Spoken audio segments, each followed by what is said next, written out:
What's good, y'all? It's your boy Piffany the Beast. Welcome to ETB Hoops. I'm gonna wrap it up in this video here by finishing up all these NBA offseason updates. Travis Slank re-signs with the Hawks on a multi-year deal. Travis Slank is the GM for the Hawks.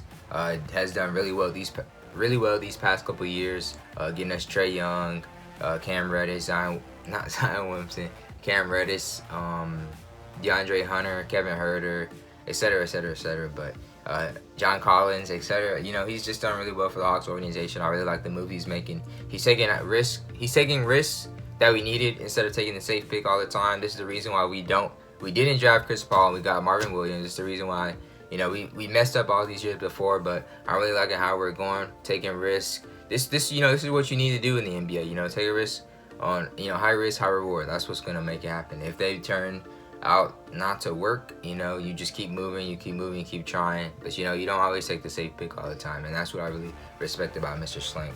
Brian Windhorst has said that Dwight Howard to the Lakers is very unlikely. I believe so as well. It wasn't speculation, probably didn't happen. Not sure if Dwight Howard is still in the same form he was when, you know, he was killing it in the league. They don't really need them. They don't really need him, you know, or they really don't need a backup center as well. I think that's why they were saying that Anthony Davis doesn't really want to play center, because they're probably going to look to move him and play a little smaller. But I mean, I'm pretty sure you can just pick up a center and the Lakers would be fine as well. You know, just somebody, maybe an older guy. I'm going to get into that a little bit later. PJ Tucker plans to work hard for his extension with the Rockets. Shout out to PJ, I hope he gets that. Oladipo is unsure if he'll be healthy for training camp. Oladipo did get injured last season. It was a season-ending injury, and a lot of players are hoping to see him back, and fans. Jaylen Brown will play power forward for Team USA. I guess they're running very small. Jaylen Brown played, I don't think he played anything less than the 3 at with the Celtics, but now he's playing the 4 here in Team USA.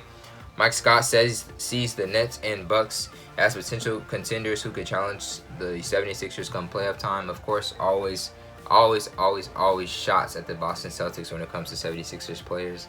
I'm not taking anyone's side with this, but of course they're gonna throw shots at Boston. Boston's beating them 2 years straight now. They didn't play them last season. They beat them 2 years in a row previous to that, but always shots. I saw always shots from 76ers players, but I don't see this Nets being a threat to the Eastern Conference right now. Not until Kevin Durant gets back, but who knows? Chris Middleton says that the team was shocked when PJ Tucker withdrew from Team USA camp along with De'Aaron Fox, which they said. See, we still don't know where is De'Aaron Fox? Like, is he on Team USA? Is he not? Get that to y'all in the next video. See where the heck is De'Aaron Fox? But I'm pretty sure PJ's conversation with his agent went sort of like, hey, I can probably play through this ankle injury, or maybe try to get clear. Maybe try to, you know, take a game or 2 off and try to get clear from the doctors and get healthy a little bit, tape it up, play through it, just so he can get his gold medal. He knows that maybe the organization might build back up, you know, next season. A lot of star players will make it. Maybe he won't make the, not saying he won't make the team next season, but, you know, maybe it's a little bit more competitive next season. Maybe, you never know what might happen next season, but he's on the team, he's practiced, he's played, he went to the tryouts and all this other stuff, he's traveling. You know, he's already on the team. Why give up now? You know, I can get this gold medal. That's something that can really cement my year in the league. And he's a lot older. Who knows? He might get, I don't want to say all these detrimental things towards him, like he might get an injury or something like that. But I'm pretty sure his agent was like, no, let's not risk it. This could be worse throughout the season. Yes, you could get injured and still come back maybe before playoff time with the Houston Rockets, but who knows if you'll gel into the organization. Who knows if they might not need you, and who also knows if you might not get that extension or not. So that's a lot. That's very important as far as the agent to player conversation, and I'm pretty sure it went a little something like that. We have Greg Popovich sees that Australia as a threat to Team USA. I know a lot of the players that he's coached play for the Australian national team, so he sees them as a threat to defeat, you know, take down Team USA. Sheem Thabeet, like I said in, I think a couple of videos ago, has been still working out for NBA teams. He's worked out with the Nuggets and the Bucks, and is hoping for a tryout with the Lakers. They're looking for a center. Corey Joseph has withdrawn from the Canadian national team. Corey Joseph from the Six. I was thinking of like maybe if Corey Joe played for the Raptors, but I think they have enough PGs there. And you know, Fred VanVleet, he's been killing it. Shout out to Fred VanVleet. He's a dog. Lakers will go after Bradley Beal if they're struggling by the deadline. I wasn't sure when I initially wrote this down if they were talking about the Lakers or the Wizards, because both of those teams could potentially struggle. But I'm pretty sure they're talking about if the Lakers struggle, they're going to go ahead and chase after Bradley Beal. But I'm not sure if Bradley Beal will see the Lakers in his future if they are struggling. LeBron James wanted Carmelo to leave Cleveland, but wanted Carmelo to join him in Cleveland last season, but the front office said no. I guess this was during the whole Carmelo Anthony turmoil, and he's a cancer to the locker room. Go ahead and watch my Carmelo Anthony video. That's a very important one. I've talked about him in previous videos, but go ahead and watch that video on Carmelo Anthony. That's a good one. It's in my videos. It'll probably be in the description. I mean, not in the description, but in the related videos down below. Steph Curry thinks that it's funny that people are doubting the Warriors this season. Same thing with Draymond.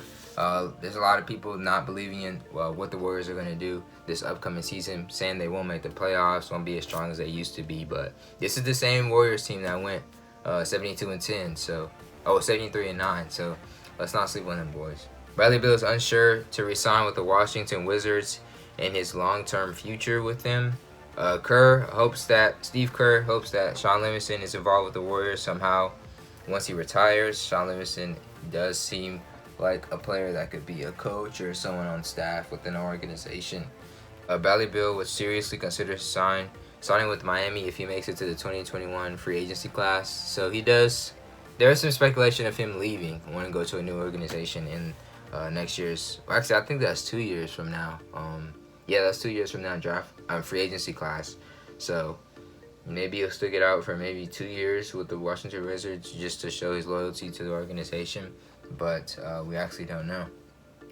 Tobias Harris withdrew from Team USA because he wasn't healthy enough. Not a rumor, but my opinion, saying that he does want to make sure that the chemistry is back up with the 76ers. They did make a couple moves, and he did sign his big extension, so he doesn't want to risk an injury. Steph Curry thinks highly of D'Angelo Russell, says that he will bring a lot of much-needed playmaking to the team, which is going to be needed. A lot of people forgetting that they have D'Angelo Russell on their team, so when Klay Thompson out, they're going to run a point guard double tandem with Steph and D'Lo, and we're going to see how that pans out for the Warriors. And that's going to be it for this video.